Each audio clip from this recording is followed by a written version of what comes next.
Hai, pernahkah di saat kamu tidur, kemudian kamu memimpikan seseorang? Kenapa hal itu bisa terjadi? Sebenarnya, dari mana datangnya sebuah mimpi? Apakah mimpi berasal dari langit atau kita sendiri yang menciptakan mimpi? Mimpi itu dari mana datangnya?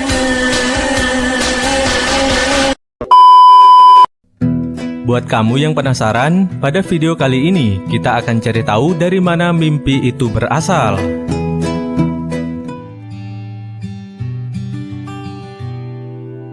Mimpi adalah pengalaman bawah sadar yang melibatkan penglihatan, pendengaran, pikiran, perasaan, atau indera dalam tidur. Kejadian dalam mimpi biasanya mustahil terjadi dalam dunia nyata dan terjadi di luar kuasa pemimpi. Namun ada pengecualian yang dinamakan dengan lucid dreaming. Dalam keadaan tersebut, pemimpi menyadari bahwa dirinya sedang bermimpi saat mimpi tersebut masih berlangsung, dan tak jarang mampu mengubah lingkungan dalam mimpinya serta mengendalikan beberapa aspek dalam mimpi tersebut. Pemimpi juga dapat merasakan emosi ketika bermimpi, misalnya emosi takut dalam mimpi buruk. Mimpi terjadi pada tahap kecepatan pergerakan mata ketika tidur, di mana aktivitas otak tinggi dan seolah-olah dalam keadaan terbangun. Panjangnya mimpi bervariasi, minimal beberapa detik atau hingga sekitar 20-30 menit. Sebagian orang percaya mimpi tak lebih dari sekedar bunga tidur tanpa arti khusus.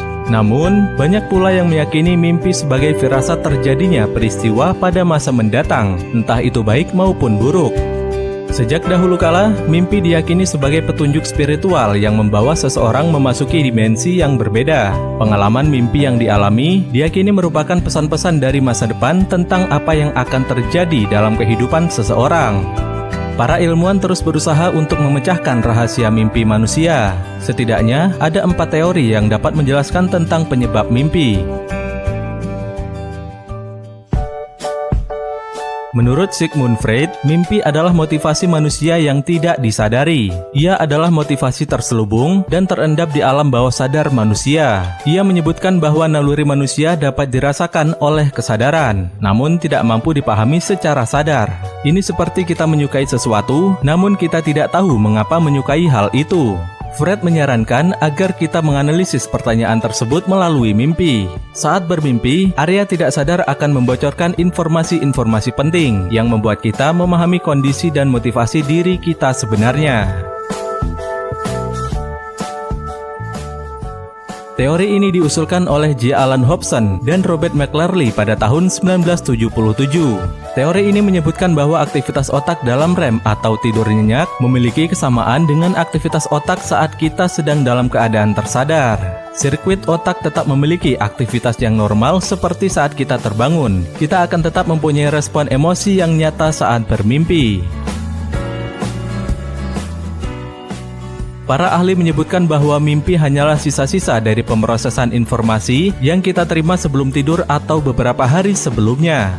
Beberapa bagian otak masih aktif, mengumpulkan potongan informasi dan membentuk percikan mimpi dari aktivitas tersebut. Beberapa psikolog meyakini mimpi hanyalah bentuk pemrosesan informasi yang dianggap tidak terlalu penting. Semakin banyak aktivitas yang kita lakukan di luar rumah, hal ini akan membentuk semakin kompleks potongan gambar, kesan, dan cerita dalam mimpi. Selama kita tertidur, kita akan mendengar beberapa bunyi seperti jam, radio, televisi, atau suara hewan-hewan kecil. Beberapa bunyi memiliki frekuensi yang mampu ditangkap oleh indera manusia. Saat memasuki fase REM atau tidur nyenyak, otak tetap merespon apa yang terjadi di luar tubuh kita. Sebagai contoh, beberapa orang mendapati mimpi ia sedang terlambat bekerja hanya karena ia mendengar suara ayam. Bunyi dan gangguan eksternal selama kita tertidur akan merangsang memori masa lalu yang berkaitan dengan gangguan tersebut. Itulah beberapa alasan yang menunjukkan dari mana mimpi itu berasal. Jadi, kira-kira kamu masih ingatkah sama mimpi kamu semalam? Coba komen di bawah ya. Terima kasih.